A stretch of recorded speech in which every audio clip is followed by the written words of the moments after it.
What's good with y'all? Welcome to another video from PG State of Mind. This your boy Wood Lee, and we got some more basketball content for y'all today. Now this was a Cam Wilder challenge that I did in this video. I haven't really seen anybody else recreate it, so I thought, why not give it a shot and see how I can do. Now this is a little warm up. I was just going around making a couple shots in a row just to get warmed up and to get y'all familiar with the jump shot. I can't even lie, I've been putting this video off for a while just because I've been editing it little by little, trying to get it perfect. And then at the end of the day, I realized, look bro, it's not gonna be perfect.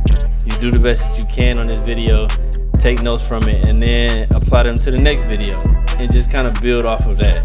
I'm still sort of kind of getting used to accepting kind of where the video is and not thinking that everything has to be perfect.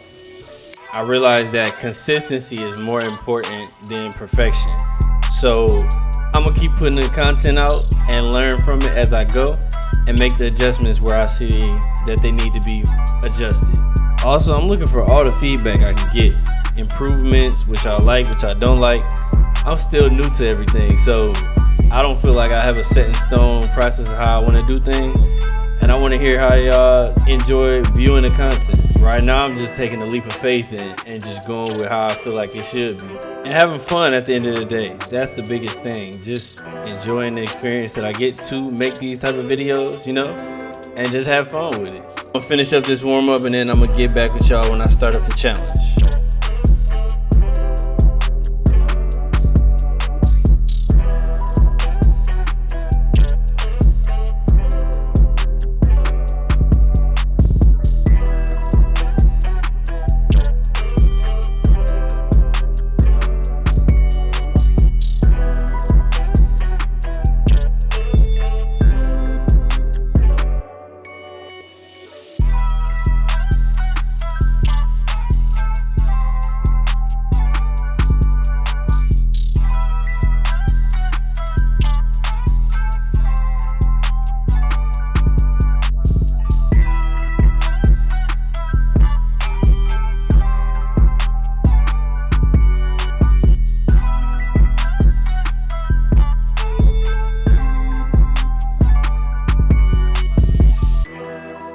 And now I'll let the games begin. So we got 7 spots. I'm shooting all threes, shooting till you miss 3 in a row. When you miss 3 in a row, move on to the next spot. Now I want y'all to comment below how many y'all think I made before the video ends. And then for the winner, I want y'all to let me know what y'all think I should get them. And the way these bills been hitting, I ain't gonna lie, y'all might be able to get a salute and a congratulations from me. Now I didn't want y'all sitting in silence for this whole video, so I figured let's switch it up a little bit. Let's do a story time. And I haven't done any before, but I feel like I got some interesting stories to tell. It's only right I tell a Muskegon story since we in Muskegon gym shooting around.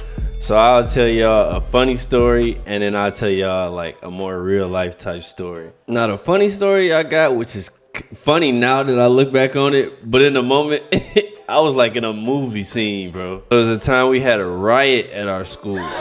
Now, I know you thinking riot, like what you mean by that? Hold on, I'm gonna let y'all know. And by the end of this story, y'all gonna be able to visualize what happened. Now, growing up, I had always wanted to go to Muskegon, but I didn't go to Muskegon until I got to high school. This happened my freshman year, so this was a big welcome to Muskegon moment. And every day of school already felt like a TV show.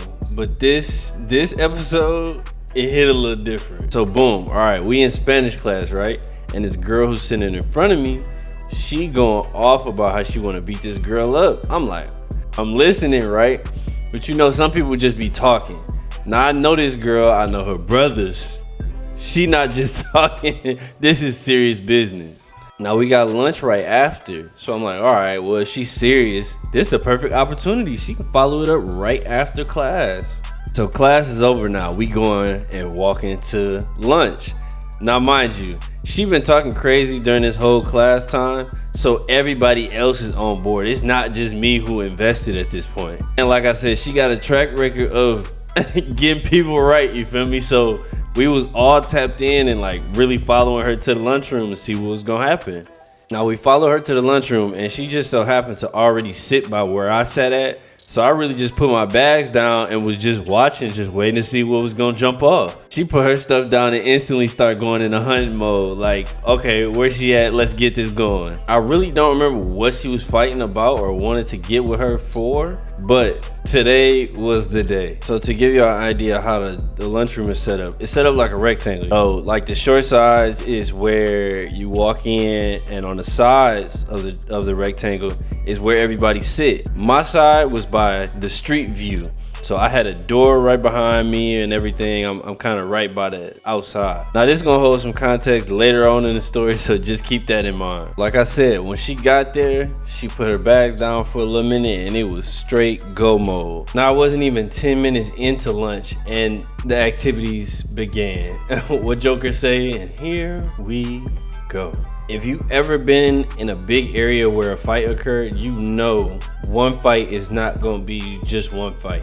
It's either gonna be people jumping in or people getting their own fights off on the side. And that day, it was both. As soon as the old girl found the victim, it was literally on site. Like, they started going at it immediately. Now, when they started going at it, the entire lunchroom went up in flames. Now, remember when I said to keep track of where I was at in the lunchroom? This is where it comes into play. So after everybody getting their fights off, not too long after, in come the teachers, the administrators. You know, they trying to break it up for a while, but after a certain amount of time, the police come in to play and they turned it up a notch. They start slamming folks, macing people, handcuffing people, and that's when I knew I had to hit that exit. And now that I think about it, bro, I might be traumatized from that event, because now everywhere I go, I be checking all the exits. Like, all right, so if something go down, especially since I don't know these people, how am I gonna get out of here? See, this story was supposed to be just fun. Now I'm giving out lessons, giving out game. Know your surroundings when you go to an event. Know where the exits are. Peep the scene.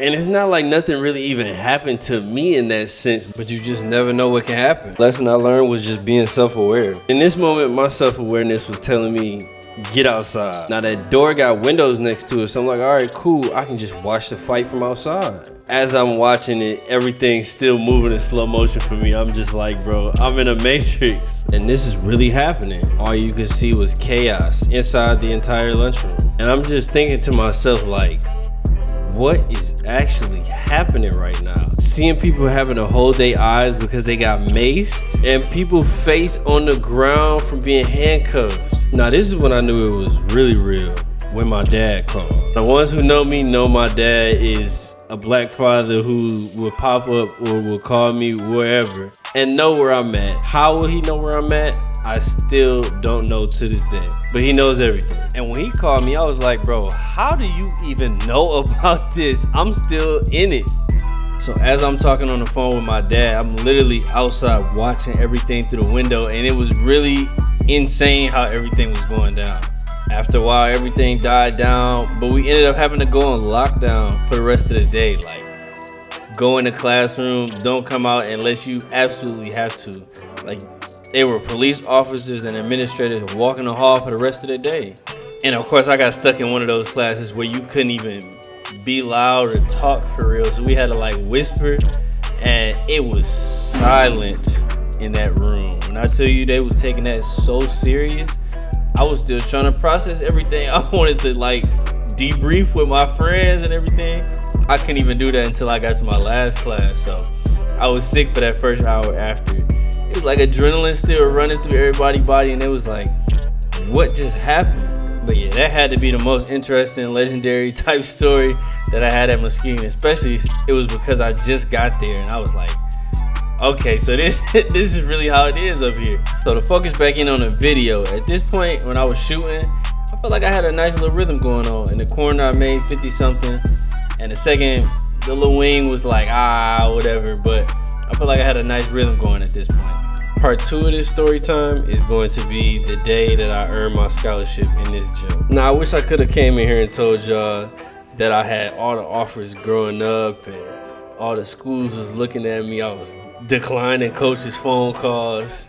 Look, bro, it was not like that.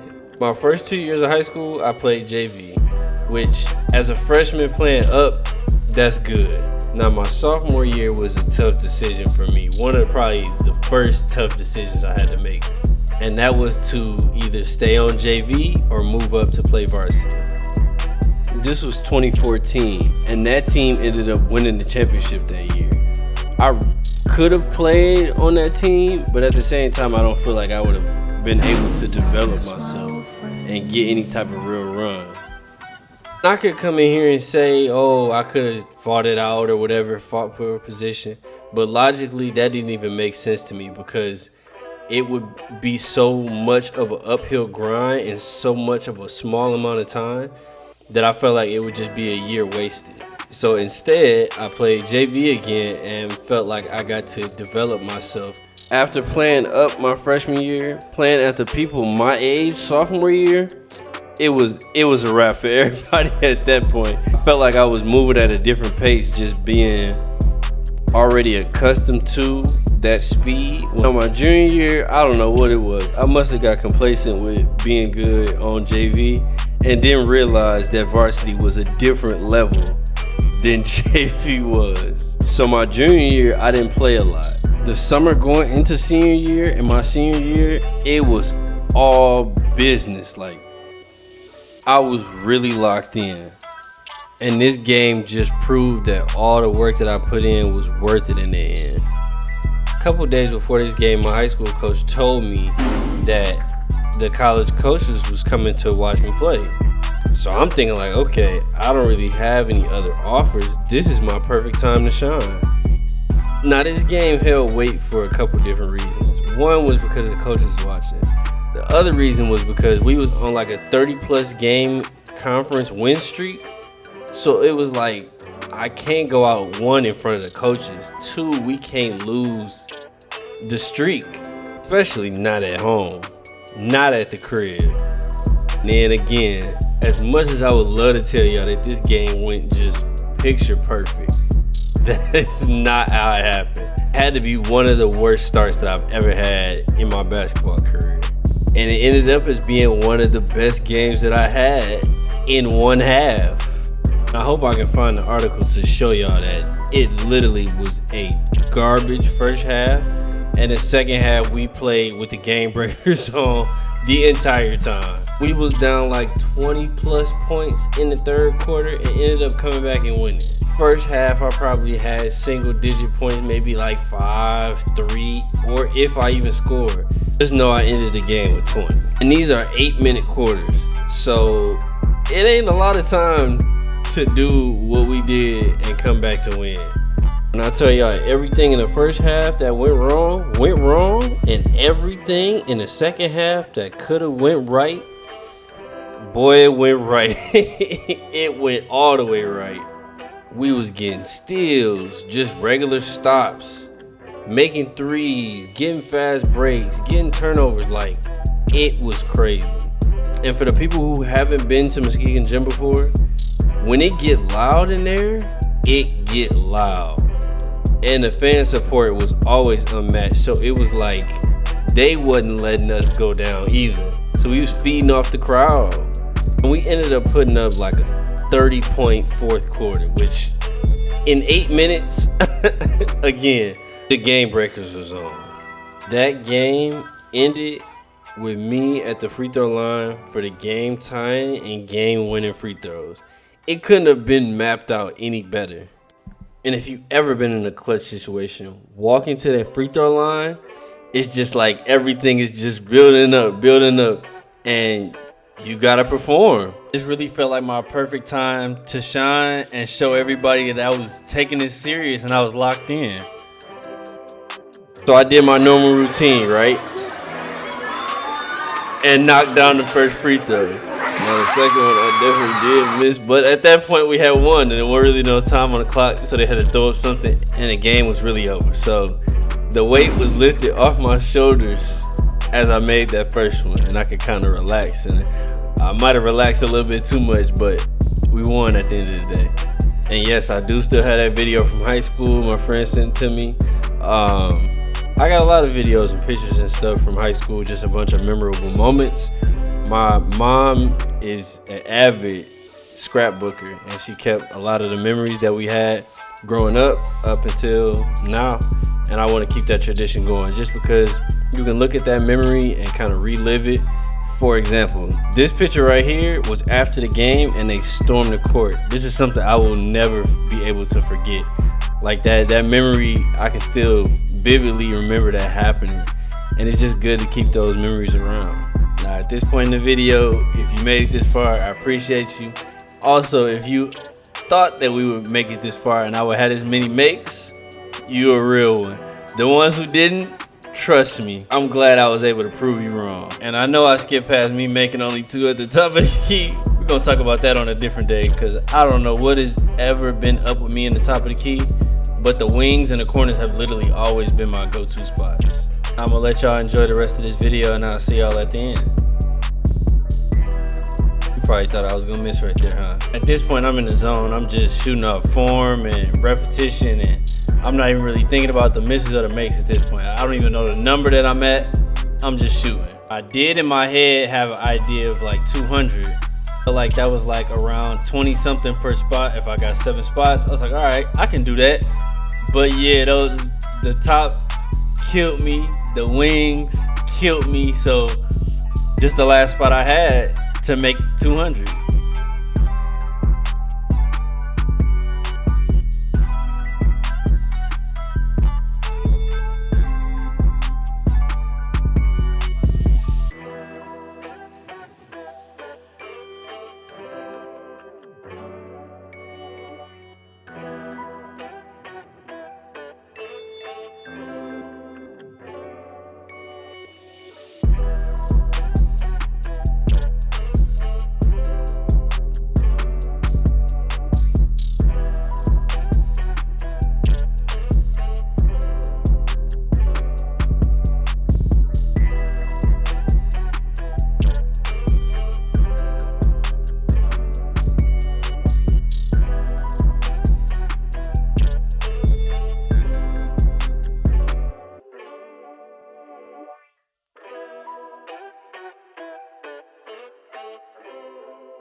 But wait, there's more.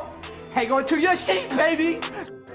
I ain't done just yet, you know. Stay tuned.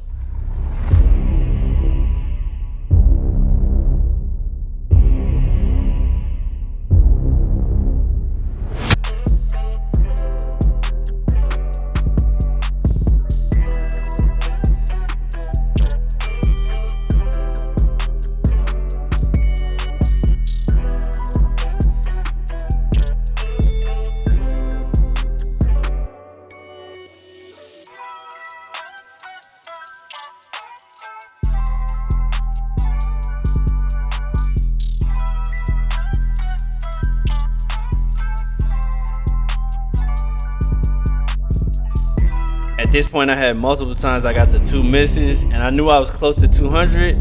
It really came all down to this.